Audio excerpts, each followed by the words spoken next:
aussi bas. Quel est cet amour qui te fit venir jusqu'à moi?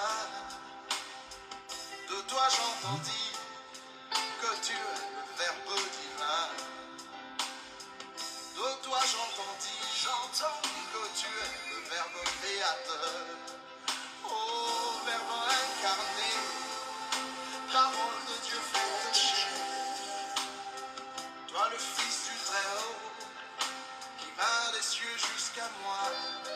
Jésus, quel est cet amour? Quel est cet amour? Dis-moi quel est cet amour?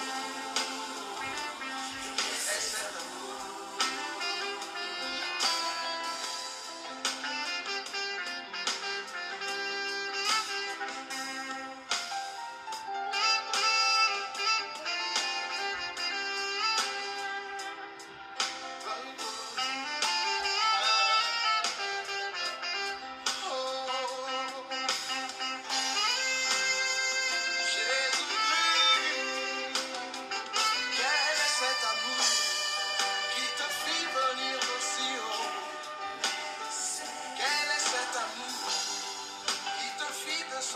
Aussi bas.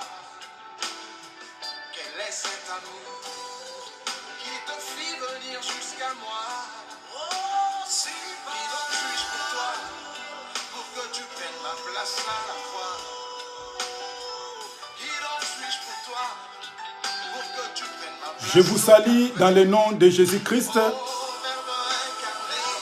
Les amoureux de la bonne parole, que le Seigneur soit avec nous. On est toujours au rendez-vous de notre Seigneur Jésus-Christ. Merci pour notre rendez-vous dimanche, ce dimanche, pour notre culte. Que le Seigneur soit avec nous, que le Seigneur nous bénisse.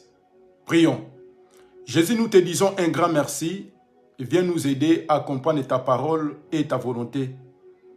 Nous demandons ton amour et nous demandons ta faveur éternelle, Dieu, au milieu de nous. On n'est que rien, mais grâce à toi que nous vivons. Soutiens-nous par ta grâce, que cette parole donne la vie.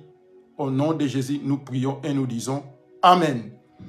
Shalom, mes bien-aimés, que c'est bien moi, votre bien-aimé, l'évangéliste Jérémie Kilouanzi depuis Paris. Que le Seigneur soit favorable avec nous. On est en train de continuer toujours notre thème qu'on avait dit que je suis dans la joie quand on me dit d'aller dans la maison de l'Éternel. On a pris un petit sous-thème, on avait dit que Dieu pardonne ton peuple quand il vient dans ce temple pour prier, pour demander pardon. Éternel exauce et pardonne leurs péchés.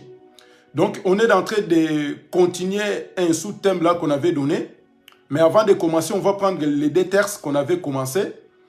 On va prendre Psaume 122, le verset 1, et on va prendre aussi 2 Chroniques, chapitre 6. Prenons avant de continuer. Psaume 122, le verset 1, nous lisons au nom de Jésus-Christ. Je suis dans la joie quand on me dit, allons à la maison de l'Éternel. Je suis dans la joie quand on me dit, allons dans la maison de l'Éternel. On prend aussi 2 Chroniques chapitre 6, le verset 25 à 26. Et on va prendre le virgule 20.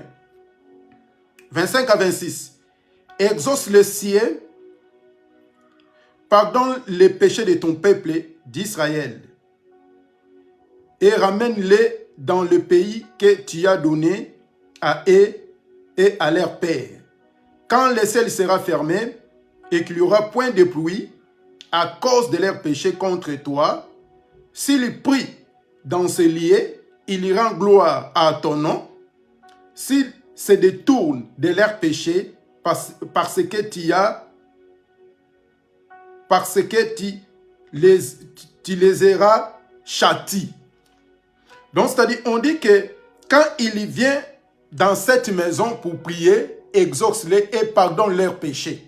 Le virgule 20, la Bible dit ceci. Que tes yeux soient jour et nuit ouverts sur cette maison, sur les lieux dont tu as dit que je serai ton nom, écoute la prière que ton serviteur fait en ces lieux. Donc, on a compris que quand David, il disait que je suis dans la joie, donc David, il ne voyait pas cette maison. Donc, la joie de David, ça se trouve dans la maison de l'Éternel. On a essayé de marcher pour expliquer que cette maison que David ou Salomon, il a adressé la prière, ce n'était pas les véritables maisons que les gens qui devaient aller là-bas pour demander pardon. Si le ciel est fermé, quand ils vont aller là-bas pour prier, le Dieu, il va l'écouter. Et le Dieu, il va les pardonner. Mais on a compris que cette maison, que David, en disant que je suis dans la joie, puisque nulle part ailleurs, la joie de David, ça se trouve dans la maison de Dieu. De même que toi et moi, on peut que voir la joie seulement dans la maison de l'Éternel. En allant là-bas, on va trouver la joie. Mais en dehors de cet temple, quand tu es loin de ce temple, tu n'auras pas la paix, tu n'auras pas la joie. Même tes péchés ne seront pas pardonnés. C'est pour cela qu'on avait beaucoup posé des questions, puisque dans la Bible, un enfant de Dieu, il est là juste pour poser des questions. Si tu ne poses pas des questions, tu ne peux pas comprendre les choses de Dieu. Tu poses des questions et Dieu va venir pour t'aider. On a compris que c'est seulement que c'est cet temple que Salomon, en disant que quand quelqu'un il va là-bas, il lui prie, il demande pardon, Dieu va l'écouter. Puisque Dieu a placé son nom dans cette maison.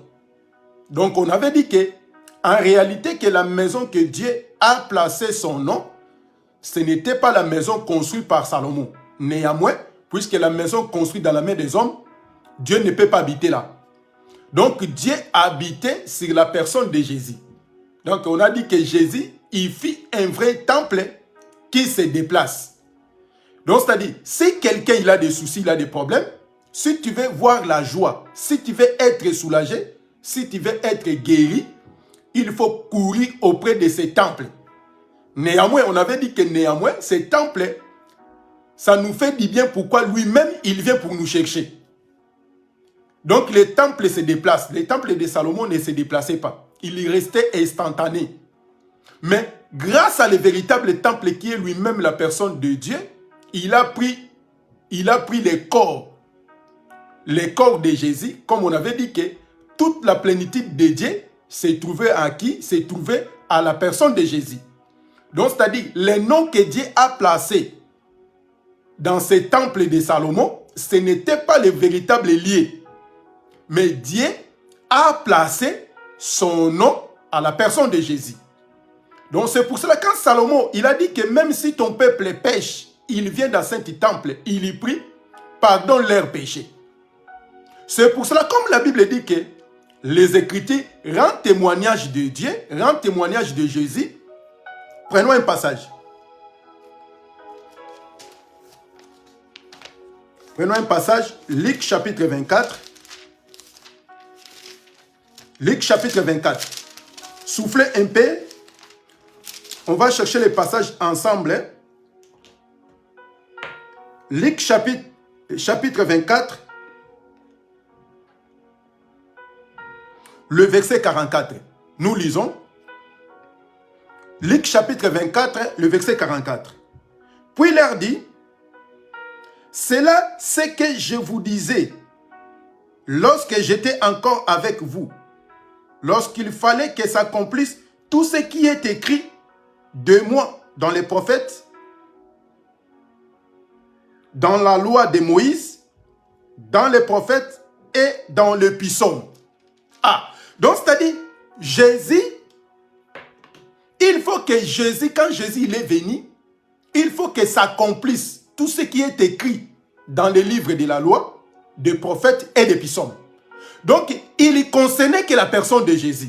Comme il concernait la personne de Jésus, nous disons que quand Jésus est venu, puisque depuis l'ancien, depuis l'éternité, même les Juifs, ils savaient que la personne qui peut pardonner les péchés des gens, ce n'est pas un homme, Mais quand Jésus il est venu, nous savons que le psaume, le loi et le prophète, il y parlait que de l'Éternel. Mais Jésus, en disant que il faut que s'accomplisse ce qui était écrit de moi. Donc, ce n'est pas de Dieu, c'est la personne de Jésus. Donc, ce qui a été écrit des lois de Moïse, des psaumes et les prophètes. Donc, c'est-à-dire, quand nous voyons les prophètes, donc les prophètes, il y parlait de notre Seigneur Jésus. Quand on lit les psaumes, nous voyons que tous les psaumes ont été écrits pour le Seigneur. Quand nous voyons la loi de Moïse, les 5 livres, on comprend bien que tous ces livres-là, il y parlait de la personne de Jésus. Maintenant, quand le Seigneur Jésus-Christ est venu, comme c'est la loi en disant que c'est le Dieu qui pardonne les péchés des gens. Mais comme Dieu a placé son nom à la personne de Jésus, puisque quand les gens ils partaient dans le temple là de Salomon, ils demandaient, ils priaient, Dieu les écoutait et les pardonnait leurs péchés. Maintenant, la Bible dit que si la loi a été donnée par Moïse, la grâce et la vérité sont venues par Jésus. Donc, c'est-à-dire, en Jésus, on va trouver ce qui a été écrit des lois de Moïse, des psaumes et des prophètes. Puisque selon la loi de Moïse, celui qui a péché, c'est Dieu qui va le pardonner. Ce n'est pas un homme. Écoutez maintenant. On va juste rajouter et la semaine prochaine, on va venir encore toucher une portion de l'écriture en disant que même les étrangers, s'ils viennent ici, ils prient, exorcez-les. Donc, dimanche prochain, si Dieu ne vient pas, on va encore revenir pour toucher une portion de l'écriture. Toujours dans notre thème, je suis dans la joie, quand on me dit d'aller dans la maison de l'Éternel. Puisque quand on va dans la maison de l'Éternel, on est content, on est dans la joie. Par rapport à les temples construits dans la main des hommes, puisque ça crée toujours des problèmes. On a vu que dans les maisons construites dans les mains des hommes, ça crée des bagarres, ça crée des disputes, des querelles. Quelqu'un, il était marié, quand il est parti là-bas, quand il est sorti, il est devenu divorcé. Donc, ça crée des problèmes. Et même la femme, elle est partie, puisqu'elle a des soucis avec son mari. Elle est passée, il a commencé encore à courir derrière la femme. Vous voyez? Donc, les temples qui est construit dans la main des hommes crée toujours des problèmes, crée toujours des soucis. C'est pour cela Dieu lui-même, il a pris des corps, il a pris la résolution de prendre les corps, de descendre sur la terre pour aller lui-même chercher les gens. Écoutez, donc ça dit, il faut que ça accomplisse. Quand le Seigneur Jésus-Christ est venu, lui aussi, il va emprunter les mêmes chemins. Puisque comme les Écritures, il y parlait de lui, donc lui, maintenant comme il devient un temple, donc on va trouver ce qui a été écrit dans la loi de Moïse, ce qui était écrit dans le prophète et les psaumes, on va trouver ça dans la personne de Jésus. Comme la Bible dit, ne retranche rien, ne rajoute rien. Donc quand le Seigneur Jésus-Christ est venu, donc lui étant Dieu, donc il ne va rien retrancher, il ne va rien rajouter. Donc c'est-à-dire, comme le nom de l'Éternel est placé à la personne de Jésus, donc tout le monde qui va venir consulter le Seigneur, ils seront pardonnés. Écoutez maintenant, prenons un passage. Marc chapitre 2. Marc chapitre 2. Le verset 7 à 10. Marc chapitre 2, le verset 7 à 10. Écoutez. Comme cet homme, comment cet homme parle-t-il ainsi? Il blasphème. Qui peut pardonner les péchés si ce n'est Dieu seul? Vous voyez? Donc, c'est-à-dire, même les pharisiens, les scribes, les sadducéens, tous ces gens-là, ils savaient bien que sur la terre, dans les cieux, sur la terre, il n'y a aucune personne qui peut pardonner les péchés des gens. Si ce n'est Dieu seul. Ils ont tort. Moi, je dis non. Mais je dis aussi oui. Puisqu'ils ne savaient pas que cet homme-là qui disait que tes péchés sont pardonnés, c'était lui-même Dieu. Mais quand en envoyant les personnes de Jésus, et il voyait notre Seigneur Jésus comme tout le monde. Or que Dieu il a pris un corps pour venir sauver l'humanité. Mais les pharisiens et les scribes, ils ne voyaient pas, ils ne pouvaient pas faire la lecture auprès de Jésus. Pourquoi? Puisque selon Matthieu chapitre 13, la Bible dit que Jésus, il y parlait en parabole. Quand il y parlait en parabole, les pharisiens, ils ne pouvaient pas savoir que c'était Dieu lui-même qui a les capacités de pardonner les péchés des gens. C'était la personne de Jésus. Puisque Dieu a placé son nom à la personne de Jésus. Vous voyez? Donc, les pharisiens disent non, ce n'est pas possible. Ce n'est pas possible depuis le prophète. Depuis la loi de Moïse, seulement Dieu est celle qui peut pardonner les péchés. Même le grand prophète Moïse, il n'a jamais pardonné les péchés des gens. Mais cet homme-là, pauvre, on connaît même sa famille, on connaît son père, sa mère, ses frères et ses sœurs. Mais comment un homme peut pardonner les péchés des gens? Le pharisien dit qu'il a blasphémé, il a insulté notre Dieu. Vous voyez? Donc, c'est-à-dire, selon la loi, Jésus n'a pas les capacités de dire tes péchés se sont pardonnés. Donc, c'est Dieu seul qui peut pardonner les péchés des gens. Écoutez, donc, c'est-à-dire, et ils ont oublié que la personne de Jésus, c'était lui le temple que Dieu a placé son nom à la personne de Jésus. Puisque quand Salomon, il a prié, il a dit que même les gens qui ont péché, s'ils viennent dans cet temple, comme tu as placé ton nom dans cette maison, écoute-les. Mais si même tu as fermé le ciel pour que la pluie ne tombe pas, mais s'ils viennent, ils reconnaissent leurs péchés, ils viennent ici. Quand ils vont prier, écoute-les et pardonnez leurs péchés. Mais comme la loi, il parlait, il prophétisait l'arrivée de notre Seigneur Jésus, c'était lui le Dieu vivant, c'était lui le véritable temple. Quand il est venu, on va continuer la lecture. Le verset 8.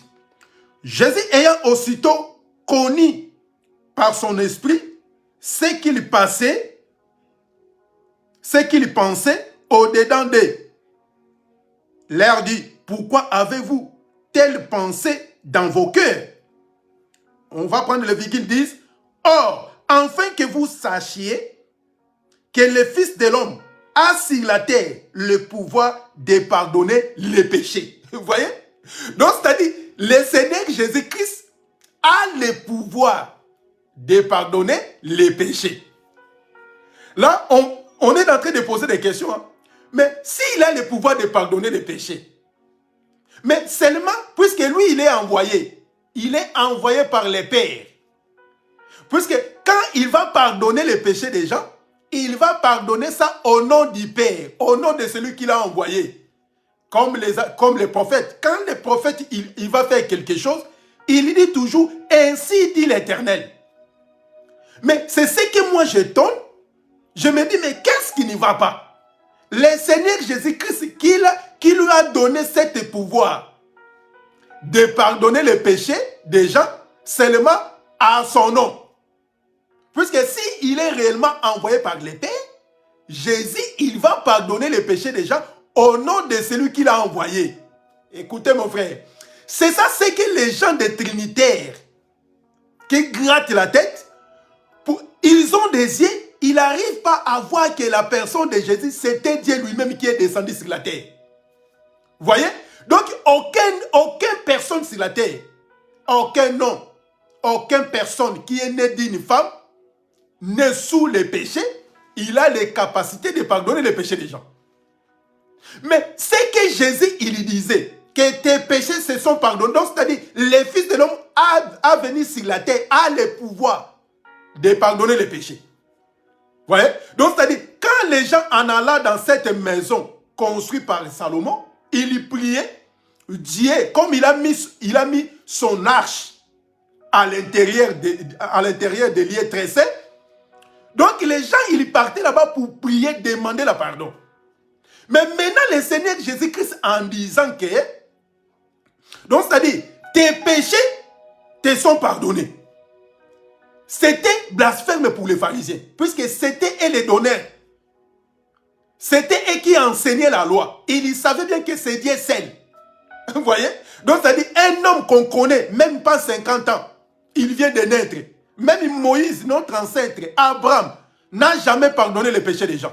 Aucun prophète a pardonné les péchés des gens.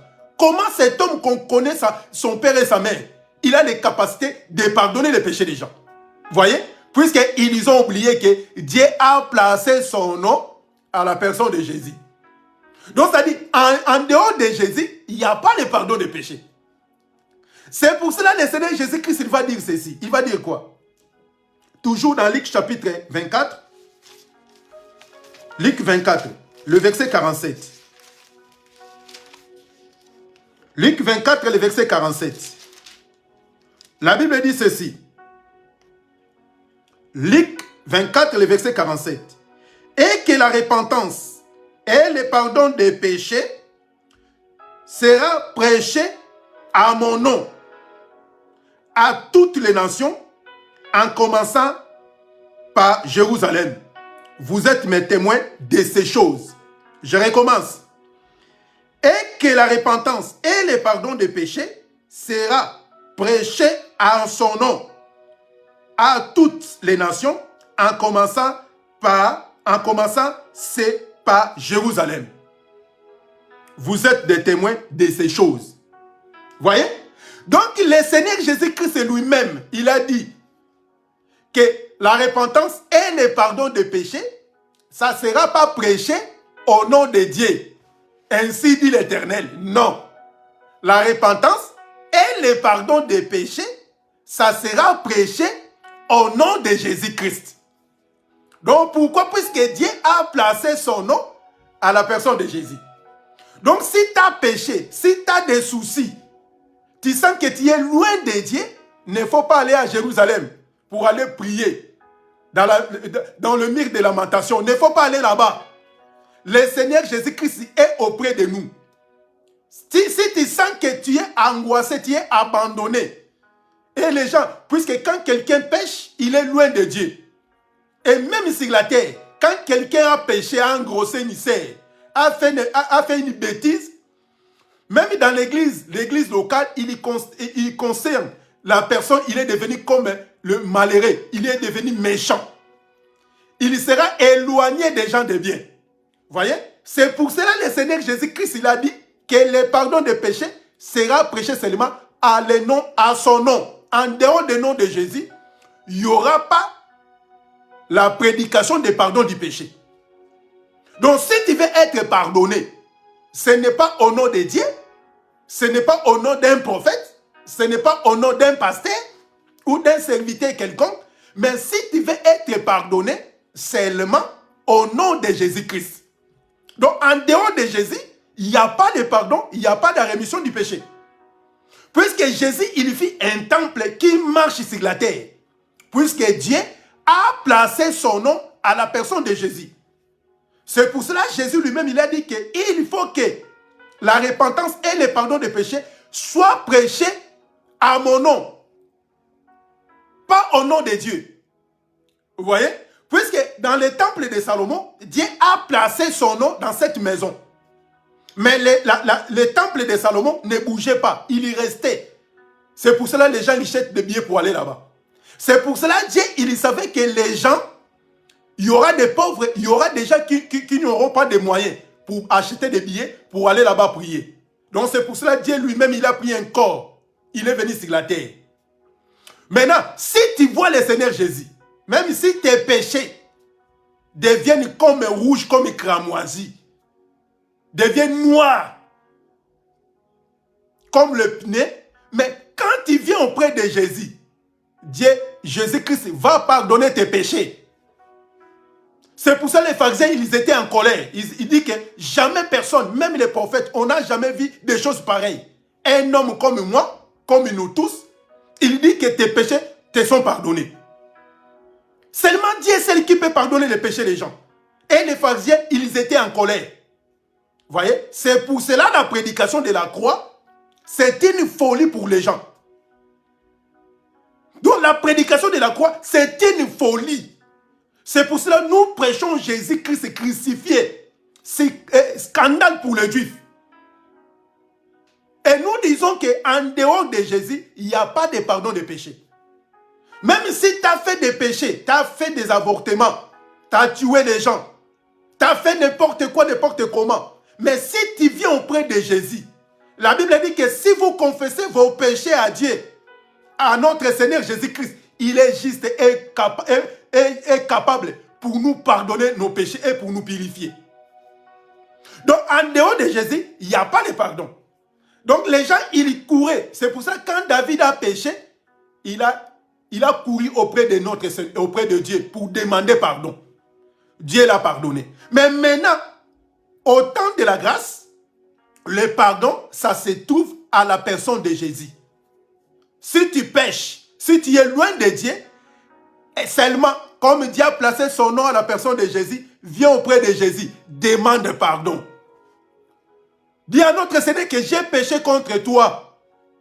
Je ne suis pas capable de s'exprimer, de parler. Aie pitié de moi. Comme un jour j'ai entendu un homme de Dieu en disant qu'il faut ramener l'offrande d'équipabilité. Comme tu l'as avorté, il faut ramener l'offrande. On va prier pour toi et Dieu va te pardonner. Vous voyez des voleurs? Vous voyez les mendiants, des cupides, de tels genres de prédicateurs. Donc, ils sont là pour gratter des sous. Donc, si la personne a fait l'avortement, tu le montres seulement la personne de Jésus. C'est lui qui a les capacités de pardonner les péchés des gens. Mais maintenant, toi, pasteur, quand tu fais n'importe quoi, tu vas aller demander pardon à qui? C'est ça le problème. Un enfant de Dieu, il faut poser des questions. Quand le pasteur pêche, quand le pasteur il fait des choses qui ne donnent pas gloire à Dieu, il demande pardon à qui? Maintenant, quand toi tu pêches, il te demande de ramener les offrandes et il va prier pour que Dieu te pardonne. Vous voyez les gens? Vous voyez des voleurs? Vous voyez de tels genres de prédicateurs? C'est pour cela, il y a parmi nous, plein de mercenaires. Il y a des serviteurs assassins. Il y a des serviteurs qui ne donnent pas gloire à Dieu. Ils courent derrière toujours des choses éphémères. C'est pour cela, moi, je viens aujourd'hui de te présenter un seul homme qui a les capacités de te pardonner tes péchés. Il ne va pas raconter ça à quelqu'un d'autre. Il m'a fait ça, je l'ai pardonné. Non. Vous voyez? Donc, c'est-à-dire, un homme, il va rester toujours un homme. Dieu, il restera toujours Dieu. C'est ça la différence. Donc, moi, je te donne des conseils, ma soeur, mon frère. Viens seulement auprès de Jésus. C'est lui qui a les capacités de nous pardonner. En dehors de Jésus, il n'y a aucune personne. Si tu sens que tu as péché, retourne-toi, agenouille-toi. Puisqu'il y a un temple qui marche. Il a dit que je me tiens à la porte, je frappe. Voyez-vous le véritable temple? Il se déplace. Mais pour aller à Jérusalem, il faut acheter des billets. Vous voyez? Si tu n'as pas de moyens, tu vas mourir comme ça, sans être pardonné. C'est pour cela que le Seigneur Jésus-Christ, lui-même, il se déplace. Il a dit que je frappe à la porte. Si quelqu'un attend ma voix, il ouvre la porte, j'entrerai, je mangerai et je souperai avec lui. Vous voyez? Donc, c'est-à-dire, aujourd'hui, mon frère, je t'annonce une bonne nouvelle. Quand tu sais que tu as péché, tu as fait des choses, même si tu es sorcier, tu es marabout, tu vis dans des choses qui ne donnent pas gloire à Dieu, viens auprès de Jésus, demande pardon. Il va te pardonner. C'est pour cela que nous disons que je suis dans la joie quand on me dit d'aller dans la maison de l'Éternel. Donc, les véritables maisons, en allant là-bas, tu seras pardonné. Mais des maisons construites dans les mains des hommes, en allant là-bas dans l'église bâtiment, quand tu vas là-bas, même si tu as péché, ils vont te chasser. Ils vont commencer à annoncer des choses bizarres sur toi. Vous voyez? Les temples construits dans la main des hommes. Mais les véritables temples, quand il vient, c'est pour cela David en disant que je suis dans la joie. Quand on me dit d'aller dans la maison de l'Éternel, je suis dans la joie. Nulle part ailleurs, mon frère. Si tu veux être joyeux ou joyeuse, il n'y a aucun autre lié qu'à la personne de Jésus. Si tu vas en Jésus, la Bible dit que personne n'a rencontré le Seigneur. Il est retourné tel qu'il est venu. Vous voyez le véritable temple. C'est pour cela, moi aussi, je suis dans la joie. Quand on me dit d'aller dans la maison de l'Éternel, de rencontrer la parole de Dieu, de rencontrer les Elohim, celui qui a accepté de mourir pour moi, je suis dans la joie. Mon frère, là où tu es, il faut être dans la joie, puisqu'il y a un homme qui a accepté de mourir à la croix, c'est pour toi. Quand toi tu as péché, quand tu faisais des choses qui ne donnent pas gloire à Dieu, il y avait quelqu'un, il y avait un homme, gloire à Jésus. C'est lui qui a accepté, alléluia, de mourir à la croix de Golgotha à cause de toi. Il n'y a aucun pasteur, il a accepté, il n'y a aucun prophète. Jean, il a pleuré, il a cherché. Il n'y avait personne. Si ce n'est l'agneau, si c'était Elohim lui-même, il a pris un corps pour venir mourir à la croix pour nous, mon frère. Je suis dans la joie. Quand ton peuple pêche, il vient dans cette maison, écoute leurs prières. Oh, Dieu merci. C'est pour cela, quand la personne vient auprès de Jésus, même s'il a péché, s'il était condamné, il était rejeté, abandonné dans sa famille. Puisque si quelqu'un il est devenu sorcier, il est rejeté, il est abandonné. Oh mon frère, vous voyez? Mais quand il vient auprès de Jésus, il va consoler ta vie. Il va souiller tes larmes. Vous voyez où? Vous voyez cela? Comment Dieu est bon pour nous. C'est celui-là, Jésus, que je viens aujourd'hui de te présenter. En dehors de Jésus, aucun autre pasteur, aucun autre nom a le pouvoir de nous pardonner nos péchés. Aucun offrande. Même si tu donnes des millions, des milliers, tes péchés resteront toujours les mêmes. Mais si tu viens à Jésus, tu ne vas donner rien, seulement ton cœur. Tu présentes ton cœur. Dieu va te pardonner. On va prendre un passage. On mettra un point virgule, mes frères. On va encore revenir pour toucher même les païens. S'ils viennent dans cet temple, ils prient. Exorce-les. On va prendre un passage. On mettra un point virgule ici. Si Dieu nous permet. On va prendre un passage. Luc chapitre 7. On est toujours dans Luc. Aujourd'hui, on va dépasser un peu quelques minutes. Luc chapitre 7, le verset 48 à 49. Écoutez, Luc 7, 48 à 49. Et il dit à la femme, tes péchés sont pardonnés. Ceux qui étaient à table avec lui se mirent à dire à eux-mêmes, qui est celui-ci qui pardonne même les péchés? Oui, vous voyez? Donc la femme adultère, quand il est venu auprès de Jésus, Jésus il a regardé, il a dit non, femme, tes péchés sont pardonnés. Les gens ils disent non, non, non, non, c'est pas possible. Même elle, la prostituée, même elle, la femme qui vit dans la fornication, qui vit dans les péchés, qui couche avec tout homme. Comment cet homme a le pouvoir de pardonner ses péchés? Oh! Seulement Dieu est celle qui peut pardonner les péchés. Écoutez mes frères, quand le temple se déplace, je suis dans la joie. Quand le temple, il vient pour me chercher, je suis dans la joie. Vous voyez? Quand le temple, il vient auprès de toi, mon frère, là où tu es, tu peux crier. Tu peux dire gloire au Seigneur, puisque le temple, il commence à se déplacer. Donc le Seigneur Jésus-Christ, il a commencé à nous chercher. Là où nous sommes, le Seigneur, il se déplace.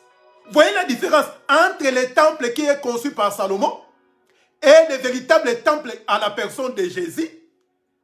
C'est pour cela, la grâce est plus grande que la loi.